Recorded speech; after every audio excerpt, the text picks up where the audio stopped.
All right, let's take a look at today's lesson. So what we're going to be looking at today is alternating series. This is our 8th test that we've learned, alternating series test. We've learned 7 already, and this is the 8th one.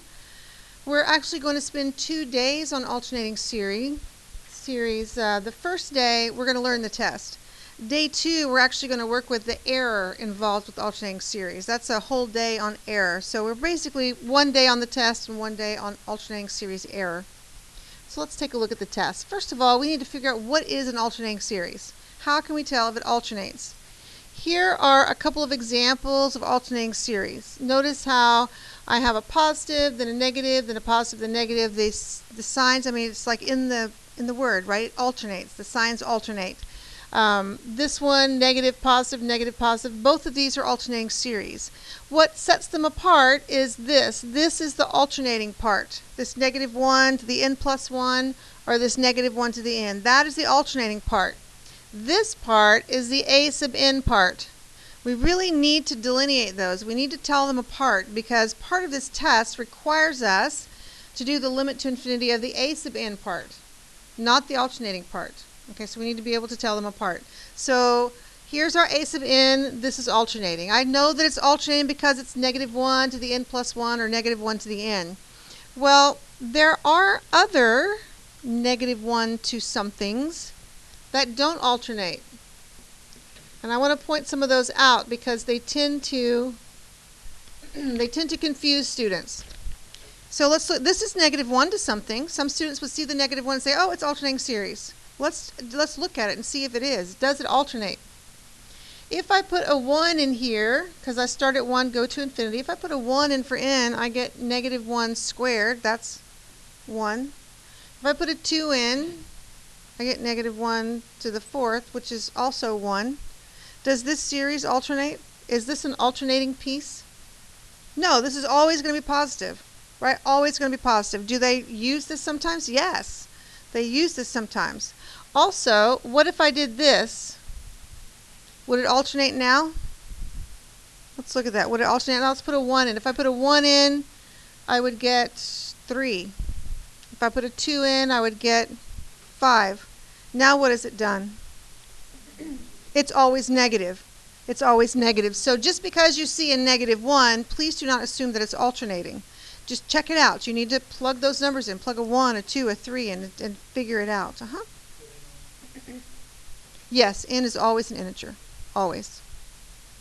Okay, so hopefully that kind of gives us some ideas or how to determine if it's alternating, whether we could even try to use this test or not.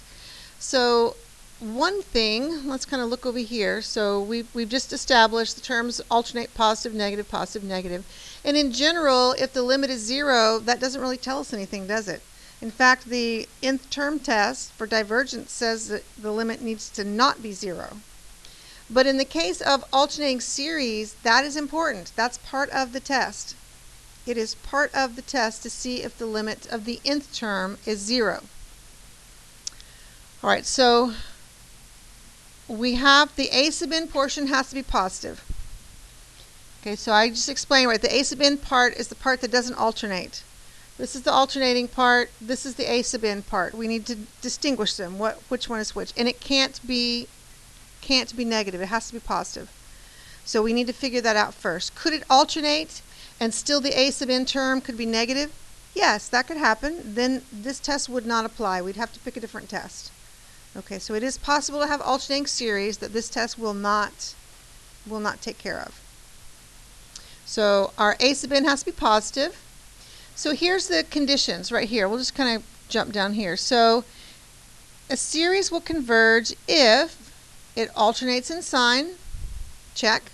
If it alternates, we just figured out how to, we know how to tell if it alternates or not. If it decreases in magnitude, so this series needs to decrease in magnitude. Magnitude, that means forget about the positive negative part, right? We're just talking about the a sub n term. Does the a sub n term decrease as it goes, as more terms are added? And lastly, the limit has to be 0. So here the limit of the a sub n term is 0. That's here. It has a limit of 0. This is nice fancy math notation that means decreasing.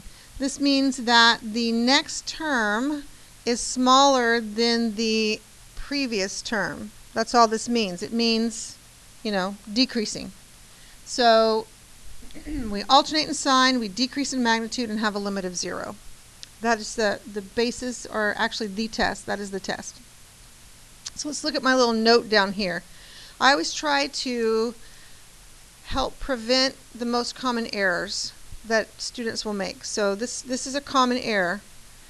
This test does not say if the limit is not 0, and there's too many nots there. So if the limit is not 0, you would not diverge by the alternating series test. The alternating series test can only test for convergence. It's a one-way test. We have another one-way test, don't we?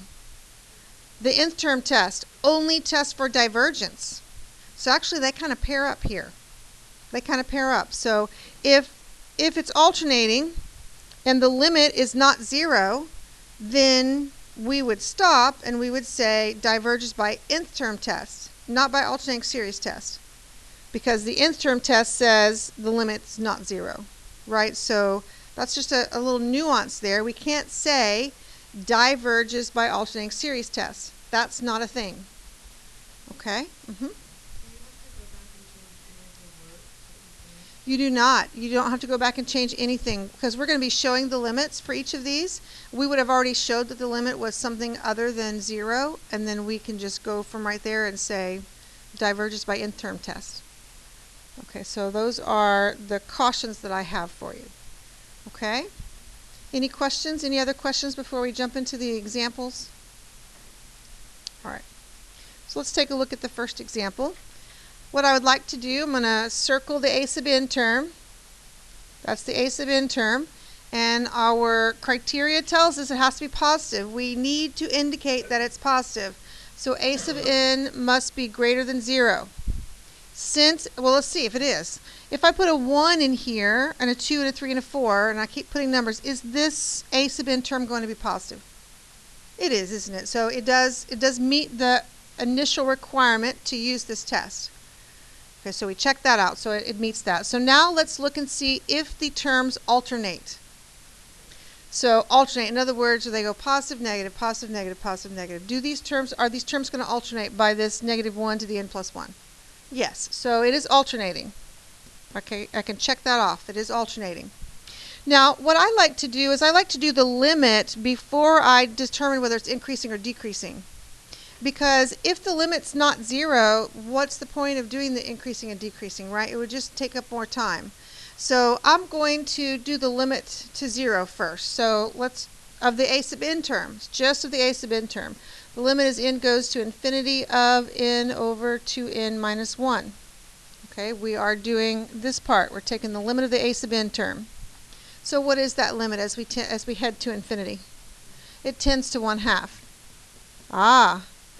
Okay, it just failed the alternating series test, but now we get to pick up a different test, right? Because if it's not 0, 1/2 is not 0, therefore, what test do we know that deals with that? Nth term test. Therefore, diverges by the nth term test. Okay, so here's an example of one that alternates. The nth term is positive and it alternates, but the limit is not 0, so it fails this portion of the test. So we divert to another test. Okay? Are we okay with that? All right, so let's go to, there's a few more examples on the next page. Let's go to the next slide.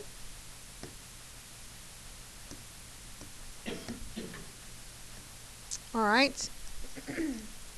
Here is our a sub n term. Is this going to be always positive from 1 to infinity? Is it going to be positive? Yes. So it is greater than 0. We have met the first criteria that it's greater than 0. Okay, the next criteria, let's start in on the test, the 3 parts of the test. Does this alternate? Yes. So it alternates. Check. Okay? I'm going to do the limit next, again, just because if it's not 0, then we can stop.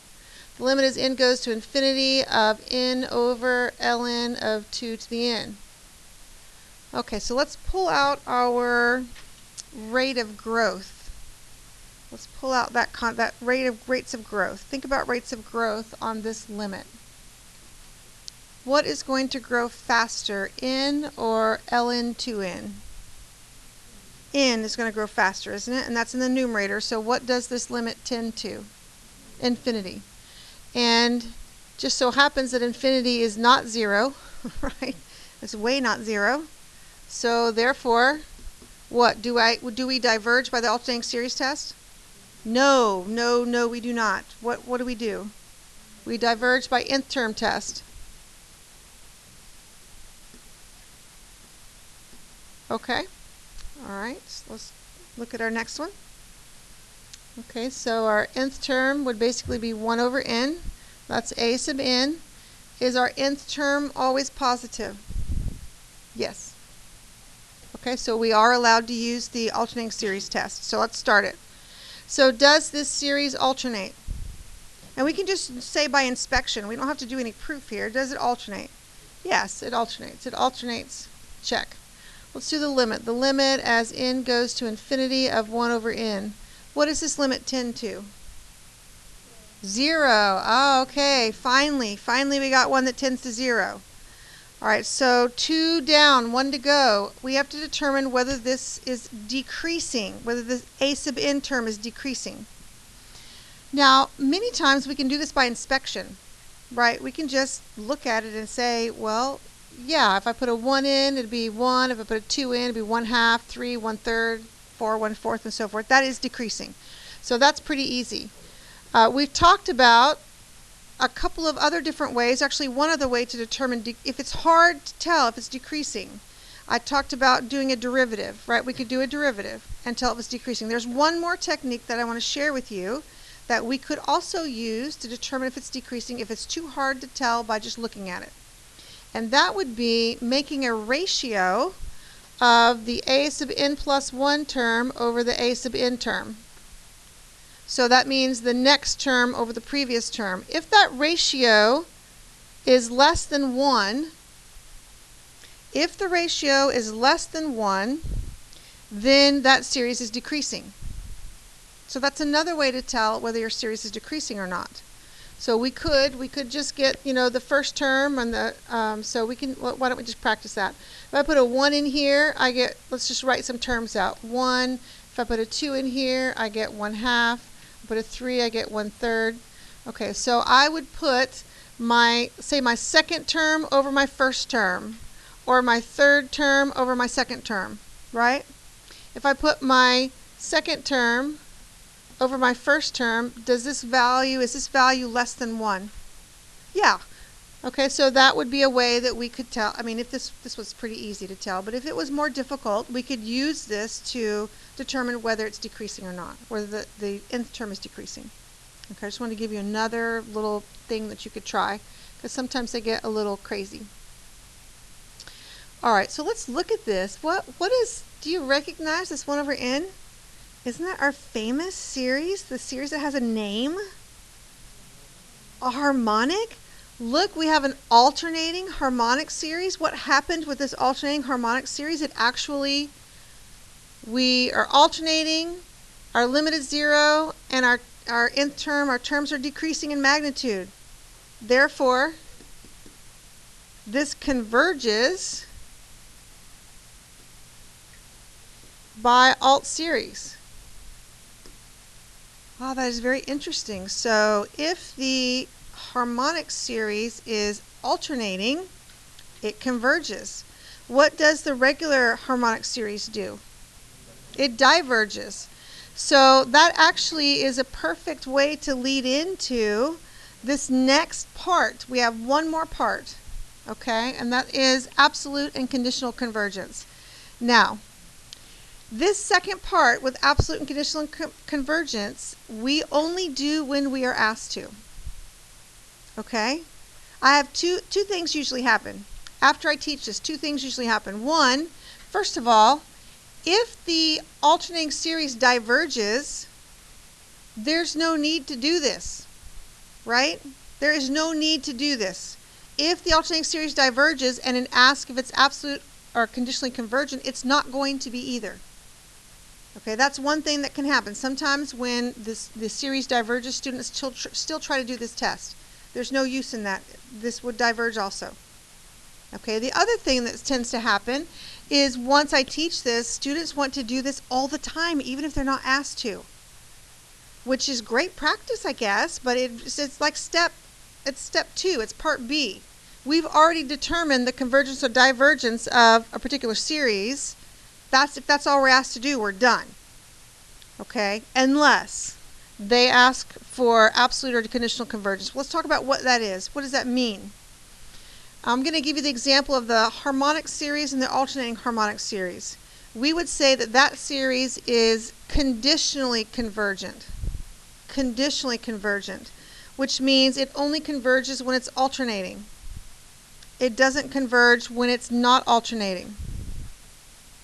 Okay, that's what it means to be conditionally convergent. That the alternating series converges, but the absolute value of it, taking the alternating part off, it diverges. To be absolutely convergent, that means that the alternating series converges, and when we take the alternating part off and just test the a sub n part, it also converges. That's what it means to be absolutely convergent. Okay, so do those two make sense? Are we okay with that? So to determine absolute or conditional convergence, we have to consider the absolute value, or basically just taking the alternating part off and just doing a test on the a sub n term without the alternating part. Okay? All right. Are we okay? Any questions? All right. So let's do that. So determine whether the given alternating series converges or diverges. Okay, stop. We're going to stop there. We're just going to do that thing. So we'll look at this. Excuse me. We'll look at the a sub n term. Is this a sub n term, is it going to be positive all the time from 1 to infinity? Yes. So greater than 0. So yes, we are allowed to use alternating series test. Okay? So what is next? Is this alternating?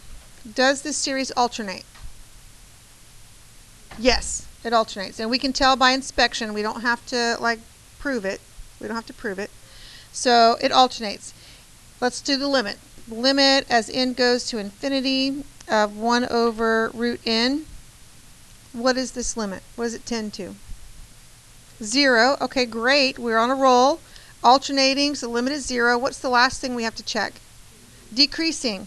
So let's just try to do it by inspection. Figure out if it's decreasing. If I put a 1 in, I get 1. If I put, let's say, a 4 in, I'd get 1/2. If I put a 9 in, I get 1/3. So that is decreasing. So we would say decreasing, check. So therefore, this series converges by alt series. Okay, so I checked that. It does converge. Since it converges, we do have a part B. Since it converges. If it diverged, we would be done. Okay, but it converges. And it says, ask us to determine whether it's absolutely or conditionally convergent. What that means is we're going to have to take the a sub n term. So let's go over here. Let's take the a sub n term. We're going to use the same summation from 1 to infinity. We'll take the a sub n term, and we're going to do a convergence test on this. So we look at this, and we try to determine what convergence test would probably be best with this. We see what this would be good with. P-series. P-series would probably be the easiest. Could we do integral test? Sure. But P-series is really quick. I kind of like it. So what is the p-value for this series? 1/2. So p is 1/2, which is less than 1. So therefore what? Therefore the series diverges by p-series. Okay, so the alternating part converges. The non-alternating part diverges. Which one of these words is going to be correct? Conditionally, it's going to be conditionally convergent. Conditionally convergent. Okay? How are we with that? Any questions?